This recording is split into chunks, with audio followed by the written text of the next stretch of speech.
একদিকে লন্ডনে প্রধান উপদেষ্টার সঙ্গে বিএনপি যখন সংকট সমাধানের উপায় খুঁজছে, তখন দেশে প্রধান উপদেষ্টার অধীনস্থ উপদেষ্টার সঙ্গে বিএনপির এক ধরনের বিরোধ চরমে উঠে গেছে। বলছি স্থানীয় সরকার উপদেষ্টা আসিফ মাহমুদ সজীব ভুঁইয়ার ব্যাপারে এবং ঢাকা দক্ষিণ সিটির মেয়র ইস্যুতে নাটকটা এবার আরও বেশি জমে উঠেছে। গতকালকে আমরা দক্ষিণ সিটিতে ইশরাক হোসেনকে মিটিং করতে দেখেছি, সেই মিটিং নিয়ে প্রচুর সমালোচনা হতেও দেখেছি। এরপর আমরা যেটা দেখলাম সেটা হচ্ছে আসিফ মাহমুদ সজীব ভুঁইয়ার একটা বার্তা, এবং সেই বার্তায় তিনি পরিষ্কার করতে চাইলেন ইশরাক হোসেনের ঢাকা দক্ষিণের মেয়র হওয়ার আর কোনো সুযোগ নেই। কি বলতে চাইলেন তিনি? পরিস্থিতি কোন দিকে যাচ্ছে? বিএনপি যখন প্রধান উপদেষ্টার সঙ্গে সংকট সমাধানের পথ খুঁজছে, তখন সংকট কি আরও বেশি ঘনীভূত হচ্ছে? সেই আলোচনাই করবে এই ভিডিওতে। থাকবেন পলিটিক্স টিভির নিয়মিত আয়োজনে।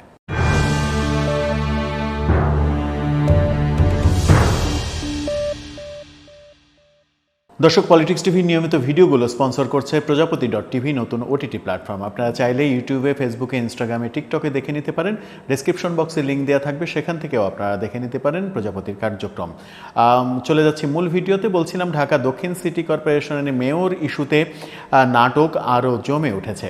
গতকালকে আমরা দেখেছি ইশরাক হোসেনকে ঢাকা দক্ষিণ সিটিতে বৈঠক করতে, মত বিনিময় সভা করতে, এবং সেখানে যে ব্যানার ব্যবহার করা হয়েছিল, সেই ব্যানারে ইশরাক হোসেনকে মাননীয় মেয়র সম্বোধন করে ব্যানার প্রিন্ট করা হয়েছিল। সেটা নিয়ে নানা দিকে বিতর্ক তৈরি হয়েছে। ইশরাক হোসেন বলেছেন যে এটা জনতার দাবি, জনতার মেয়র। সেই ঘটনা শেষ হতে না হতেই গতকালকে আমরা দেখেছি, গতকালকেই রাতে স্থানীয় সরকার উপদেষ্টা আসিফ মাহমুদ সজীব ভুঁইয়া তিনি একটি বিবৃতি দিয়েছেন, সংবাদ মাধ্যমে কথা বলেছেন, এবং সেখানে ইশরাক হোসেনের মেয়র হওয়ার ব্যাপারটা নাকচ করে দিয়েছেন।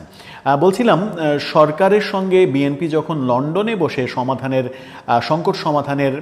সংকট থেকে উত্তরণের পথ খুঁজছে, এবং উত্তরণ হয়ে গেছে এরকমটা এক ধরনের আত্মতুষ্টিতে ভুগছে, ঠিক সেই সময় বিএনপির এই ঢাকা দক্ষিণের মেয়র ইস্যুতে সরকারের সঙ্গে বোধহয় নাটকটা আরও বেশি জমে উঠল। প্রধান উপদেষ্টার সঙ্গে বিএনপি প্রধান যখন বসছেন, তখন সংকট সমাধানের কথা বলা হচ্ছে, কিন্তু দেশে প্রধান উপদেষ্টার অধীনস্থ উপদেষ্টার সঙ্গে বিএনপির এক অংশের বিরোধটা চরমে উঠল। কি বললেন আসিফ মাহমুদ সজীব ভুঁইয়া? তিনি যেটা বলতে চাইলেন, যুগান্তর এই ব্যাপারে যেটা হেডিং করেছে, আপনারা সেটা দেখে নিতে পারেন। ইশরাককে মেয়রের শপথ পড়ানোর আর কোনো সুযোগ নেই, এমনটা হেডিং করেছে যুগান্তর। সেখানেই বলা হচ্ছে, আসিফ মাহমুদ সজীব ভুঁইয়া ঢাকা দক্ষিণ সিটি কর্পোরেশনের মেয়রের শপথ পড়ানোর ইস্যুতে স্থানীয় সরকার বিভাগ কোনো আইন ভঙ্গ করেনি, এমন কথা বলেছেন যে ডিএসসিসির নগর ভবন তালাবদ্ধ করে বিএনপি নেতা ইশরাক হোসেনকে শপথ পড়ানোর দাবিতে চলমান আন্দোলনের বিষয়ে নানা কথা। সেখানেই তিনি বলেছেন যে ইশরাক হোসেনকে মেয়রের শপথ পড়ানোর আর কোনো অপশন নেই। বলেছেন বিষয়টি বিচারাধীন থাকা অবস্থায় গেজেটের মেয়াদ শেষ হয়েছে, এবং পরবর্তীতে সিটি কর্পোরেশনের মেয়াদও শেষ হয়ে যাওয়ায় স্থানীয় সরকার বিভাগের শপথ দেওয়ার আর কোনো আইনি সুযোগ নেই।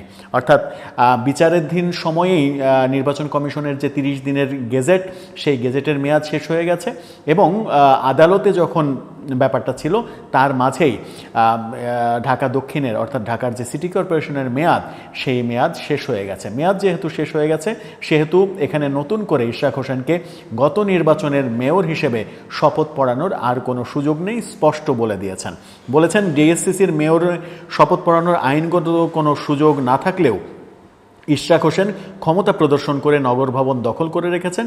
এজন্য দক্ষিণ ঢাকার দৈনন্দিন নাগরিক সেবায় বিঘ্ন ঘটানো দায়িত্বহীনতা এবং আইনের শাসনের প্রতি অবমাননাকর। এটাও বলেছেন যে ফ্যাসিবাদ বিরোধী লড়াইয়ের একজন নেতার কাছ থেকে এমন দায়িত্ব জ্ঞানহীন আচরণ নগরবাসী প্রত্যাশা করে না।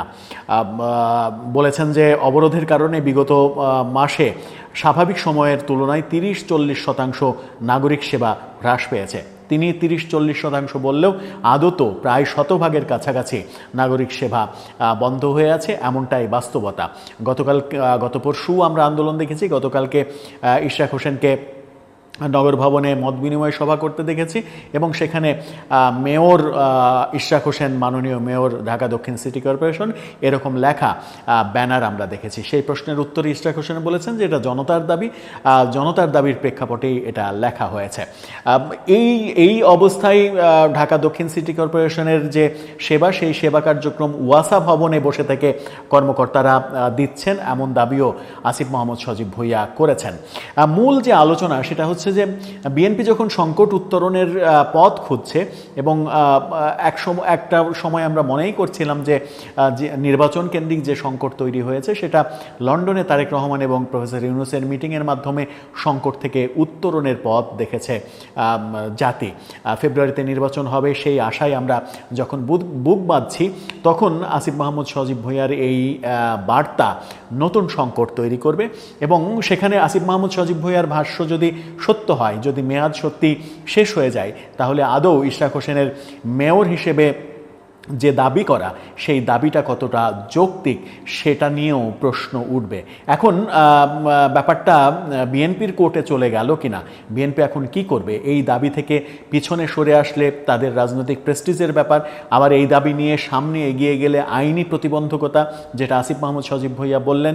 সব মিলিয়ে সরকার এবং বিএনপির এই বিরোধের কারণে নগরবাসী পড়েছে ভোগান্তিতে। নগরবাসী নাগরিক যে সুবিধা, নাগরিক যে সেবা, সেই সেবা পাচ্ছে না। আরও কতদিন এই অচল অবস্থা চলবে সেটাই এখন বড় বিষয়। এর মাঝে আসিফ মাহমুদ সজীব ভুঁইয়া আরও একটি গুরুত্বপূর্ণ কথা বলেছেন, যে কথার বিরুদ্ধে প্রায় সব রাজনৈতিক দল, একটা দুইটা রাজনৈতিক দল ছাড়া, সেটি হচ্ছে যে নির্বাচনের তারিখ যেহেতু একটা সেটেলমেন্টে এসেছে, সুতরাং এখন জাতীয় নির্বাচনের আগে স্থানীয় নির্বাচন হতে আর কোনো বাধা নেই, এমন মন্তব্য করেছেন তিনি।